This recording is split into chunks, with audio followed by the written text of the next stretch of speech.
Good morning to all. Welcome to Pioneer Convent School.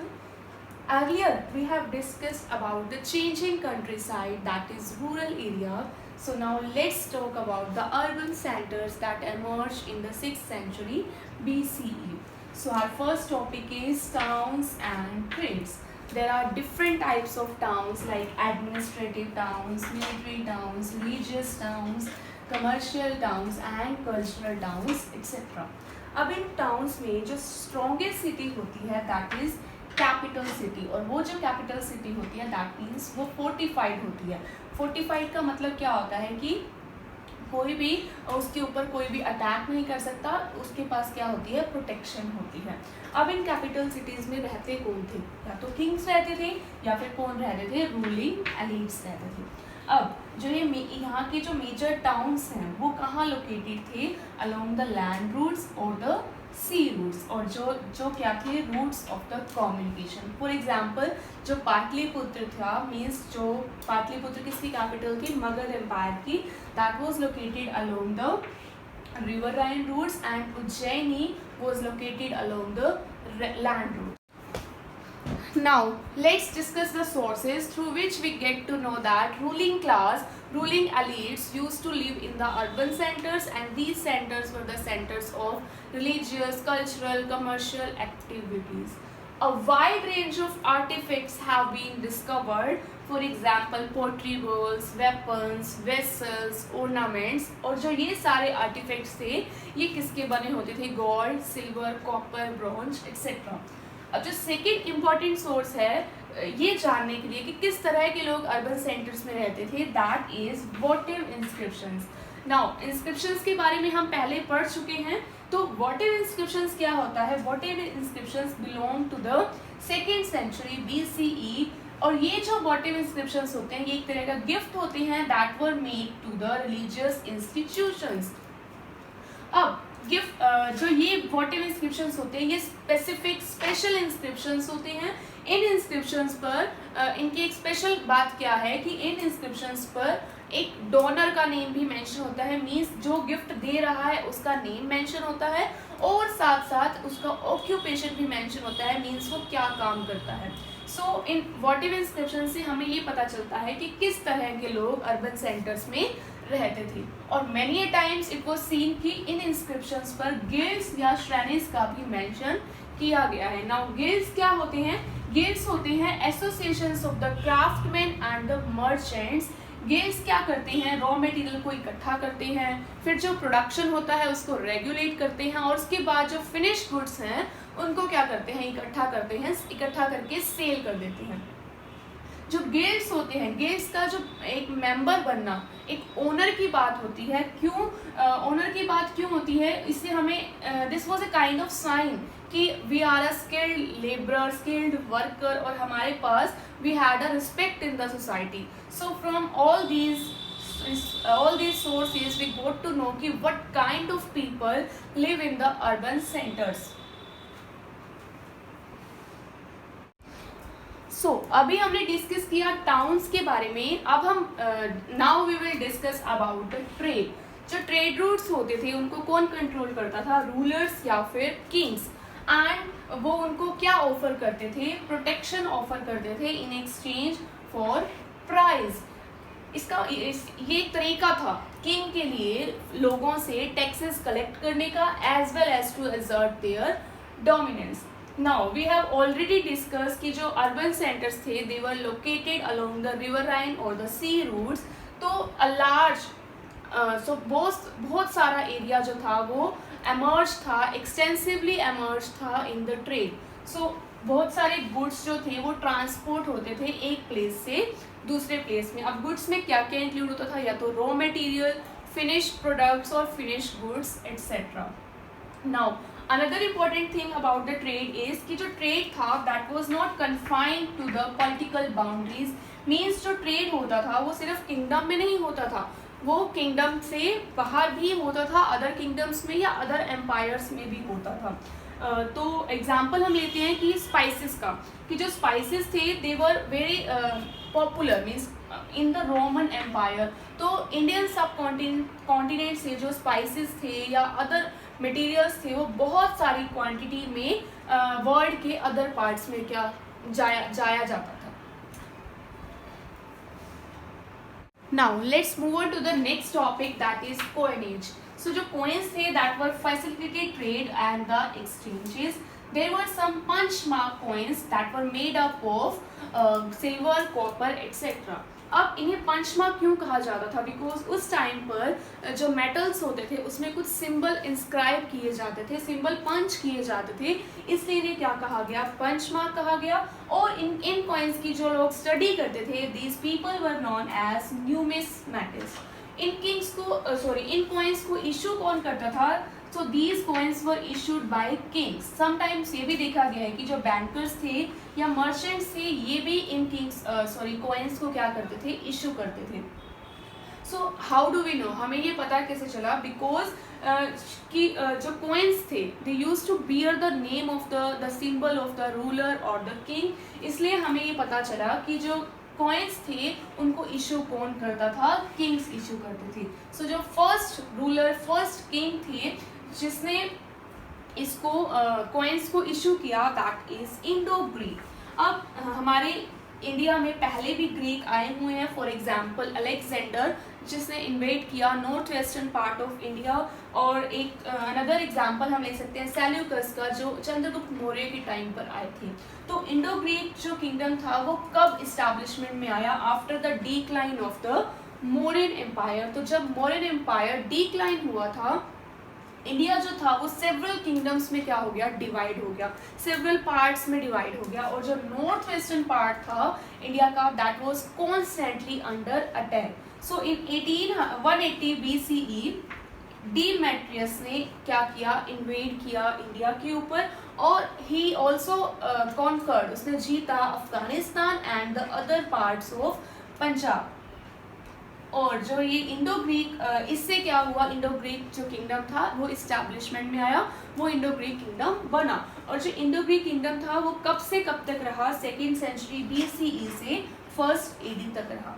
अब इस kingdom में Indian culture और ग्रीक कल्चर दोनों मिक्स हैं, तो इसलिए इसका नाम क्या रखा गया? इंडो ग्रीक कल्चर रखा गया। तो हमें इंडो ग्रीक किंगडम रखा गया। तो हमें इंडो ग्रीक किंगडम के बारे में इन्हीं कॉइन से क्या मिलती है?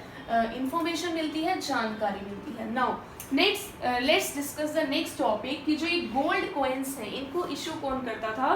दे वर इशूड बाय द कुशान्स। और जो ये गोल्ड कॉइन्स थे वो आइडेंटिकल थे, सेम थे in weight with those coins which were issued by the Roman Empire और the Parthian rulers, जो कहाँ से थे? ईरान से थे। मीन्स इन्हें क्या कहते थे? ईरानियन रूलर्स भी कहते थे। तो इसका मतलब क्या था कि जो ये कुशान्स ने गोल्ड कॉइन्स को इशू किया वो सेम थे वेट में, जिनको कौन इशू करता था? रोमन एम्पायर और पार्थियन रूलर्स, जिसे हम क्या कहते हैं? ईरानियन रूलर्स भी कहते हैं। सो इन्हीं गोल्ड कॉइन्स के थ्रू हमें ये पता चलता है कि रोमन एम्पायर और इंडियन सब कॉन्टिनेंट के बीच का जो रिलेशन था वो बहुत अच्छा था, उनके बीच में जो ट्रेड होता था वो बहुत अच्छा होता था। अब 6th सेंचुरी BCE में क्या हुआ? डिक्लाइन होना स्टार्ट हो गया। मीन्स हिस्टोरियंस ने ये सजेस्ट किया कि या तो वहाँ पर इकोनॉमिक क्राइसिस आ गई है, या अनदर रीज़न क्या हो सकता है कि जो किंगडम है वो क्या हो गया है? कोलैप्स हो गया। तो इससे क्या हुआ है? रोमन एम्पायर और जो इंडियन सब कॉन्टिनेंट के बीच का जो ट्रेड था वो भी कम होने लग गया। अगर ट्रेड कम होएगा तो गोल्ड कॉइन्स भी क्या हो जाएंगे? कम यूज़ होना शुरू हो जाएगा, मीन्स उनका डिक्रीजिंग यूज़ होना स्टार्ट हो जाएगा। तो ये हमने पढ़ा कॉइन्स के बारे में। एक इम्पॉर्टेंट थिंग और भी है कॉइन्स के बारे में कि कॉइन्स क्या है? Source of knowledge and the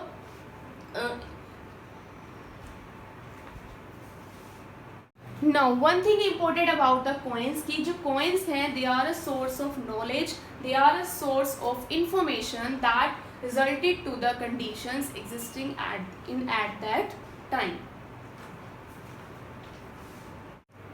Now the next topic of this chapter is how are inscriptions deciphered. हमने इस चैप्टर की स्टार्टिंग में पढ़ा था जेम्स प्रिंसेप के बारे में कि जेम्स प्रिंसेप ने कैसे जो स्क्रिप्ट्स हैं उनको डिकोड किया था, डिसाइफर किया था। So he decoded 2 main scripts, 2 ancient scripts, that is Brahmi and Kharoshthi. तो जो ब्राह्मी स्क्रिप्ट थी वो कहाँ पर यूज़ होती थी? अशोकन इंस्क्रिप्शंस में। तो जो हमारे स्कॉलर्स थे, यूरोपियन स्कॉलर्स थे, उन्होंने ब्राह्मी स्क्रिप्ट को समझने के लिए किसकी हेल्प ली? इंडियन पंडित्स की हेल्प ली। और इंडियन पंडित्स ने और यूरोपियन स्कॉलर्स ने मिलकर जो ब्राह्मी स्क्रिप्ट है उसको किससे कंपेयर किया? देवनागरी स्क्रिप्ट से कंपेयर किया। जो देवनागरी स्क्रिप्ट थी that was used in Hindi language, और जो ब्राह्मी स्क्रिप्ट थी that was used in the Prakrit language, जो उस टाइम के ऑर्डिनरी पीपल, कॉमन पीपल के द्वारा यूज़ की जाती थी। तो इस कंपैरिजन की हेल्प से जो जेम्स प्रिंसेप थे, he was able to decode the Brahmi script in 1838। Now कैसे जो जेम्स प्रिंसेप थे उन्होंने खरोष्टी स्क्रिप्ट को डिकोड किया? सो जो खरोष्टी स्क्रिप्ट थी that was used by the Indo Greeks के बारे में हम पहले पढ़ चुके हैं। इंडो ग्रीक्स कौन थे? They were the rulers of the north western part of the India. अब जो खरोष्टी स्क्रिप्ट थी वहाँ यहाँ पर नॉर्थ वेस्ट इंडिया में जो कॉइन्स बनाए जाते थे वो दो स्क्रिप्ट्स में बनाए जाते थे, खरोष्टी स्क्रिप्ट में और इंडो ग्रीक स्क्रिप्ट में। तो जो यूरोपियन स्कॉलर्स थे उन्होंने खरोष्टी स्क्रिप्ट को समझने के लिए कंपेयर किया खरोष्टी स्क्रिप्ट को और इंडो ग्रीक को। तो हमने पहले भी डिस्कस कर लिया है कि जो कॉइन्स थे उसके ऊपर रूलर्स या किंग्स के नाम छपे हुए होते थे। तो for example there was a ruler whose name was Apollodotus. तो अपोलोडोटस का जो नेम था वो खरोष्टी स्क्रिप्ट में भी था और इंडो ग्रीक स्क्रिप्ट में भी था। तो अगर फॉर एग्जाम्पल ए लेटर अगर इंडो ग्रीक में लिखा जा रहा है तो जो खरोष्टी, अगर ये ए लेटर खरोष्टी में लिखा जाएगा तो जिस पर्सन को इंडो ग्रीक आती है तो वो खरोष्टी में भी समझ जाएगा कि ये लेटर जो है वो ए है। तो इस कंपैरिजन की मदद से भी क्या हुआ, जो जेम्स प्रिंसेप थे वो क्या हुए, he was able to understand the Kharoshthi script as well. Now जो इंस्क्रिप्शंस में ये भी मेंशन किया गया है कि अशोका को डिफरेंट नेम से भी, डिफरेंट टाइटल से भी बताया गया है। तो अशोका को कौन कौन से टाइटल्स दिए गए थे? एक तो था Devanampiya and the second is Piyadasi. Devanampiya का मतलब क्या होता है? Who is beloved to the god, and Piyadasi का मतलब होता है who looks upon others with kindness. तो इससे हमें पता चलता है कि जो इंस्क्रिप्शंस हैं they provide a great deal of information, लेकिन there are limitations of the inscriptions to.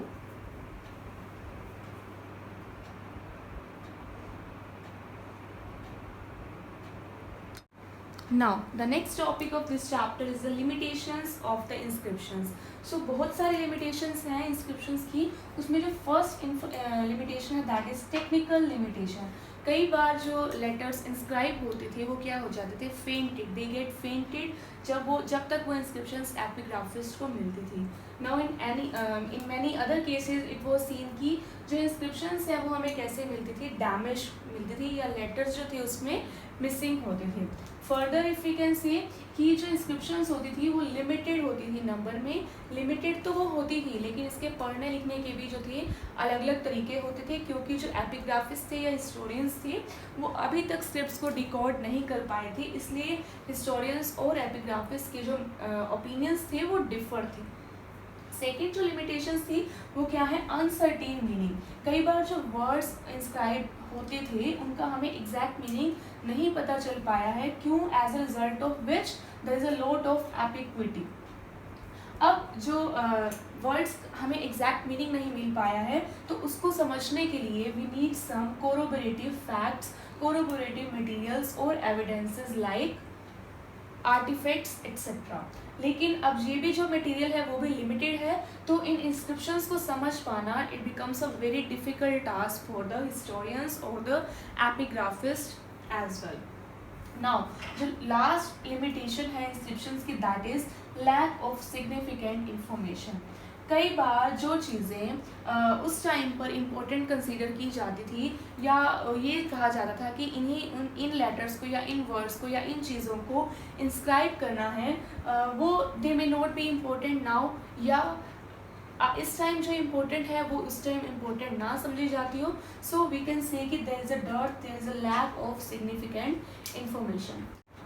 So all and all we can say कि जो एपिग्राफी है वो alone does not provide a full information about the conditions of the people of at that time. However, it continues to be a relevant and important source for the historians. So this brings us to the end of this chapter. I hope you have understood this chapter. Thanks and have a nice day.